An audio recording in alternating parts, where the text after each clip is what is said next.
Once a small coupe, Kia's ProCeed is these days a small estate, but a very stylish one.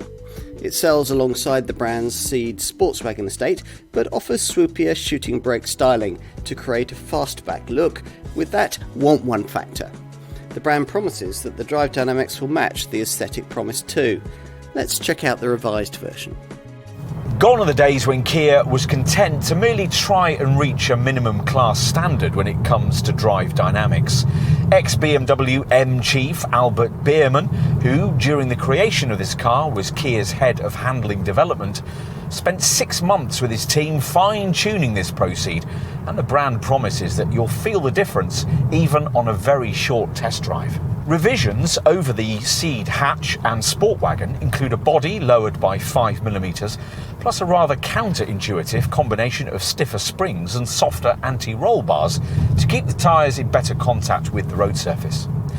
At speed, you realise immediately that the setup's firmer than it would be in a normal Ceed, but at the same time, the car flows over uneven tarmac with supple confidence.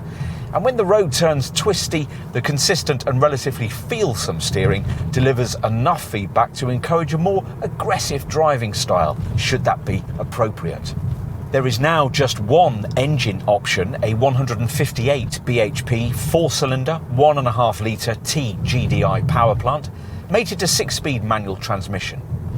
In terms of handling updates for this facelifted third generation model, Kia's largely left the setup alone, which is fine by us, as that was one of this model's strongest aspects. Engine noise is enhanced by a soundtrack, emphasised through flaps in the exhaust, and delivered into the cabin through the stereo speakers. If you're going to sell on style, you have to make an effort. And sure enough, the ProCeed shares only the front wings and bonnet with other Ceed body styles. The roofline is 43mm lower than on an ordinary Ceed SW estate and 5mm longer. Plus the windscreen is 1.5 degrees more steeply raked and the rear window is slanted 65 degrees off the vertical. Plus you get smart 17-inch wheels. This improved model gains visual changes at the front end, including grille changes and a revised headlamp design, all in line with the improvements made to the rest of the Ceed range, but it still features more aggressive front bumper styling than you'd see on any ordinary Ceed. And what the designers call a coast-to-coast look for the rear that unites the LED tail lamps with the double exhaust pipes. Let's take a look at the interior.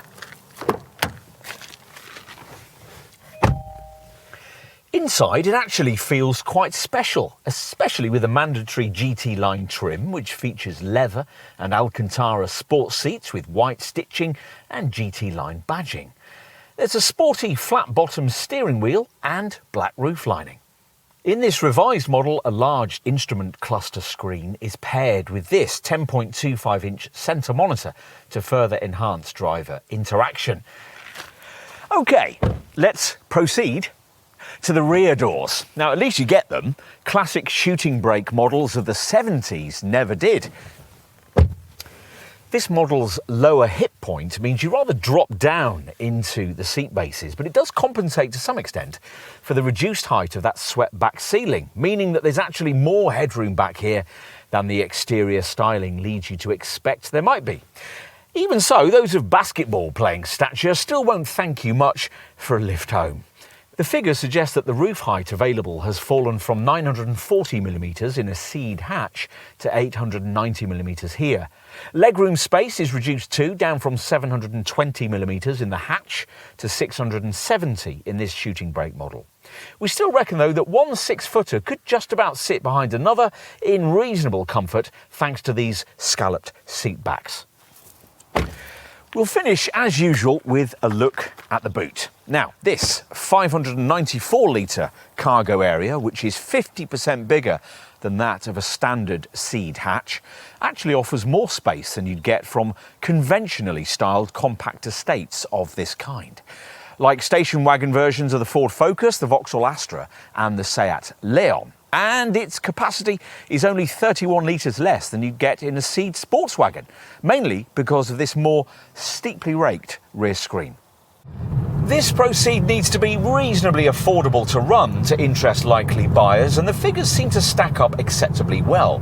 The 1.5T GDI petrol engine achieves 48.7 mpg on the combined cycle and 131 grams per kilometre of CO2.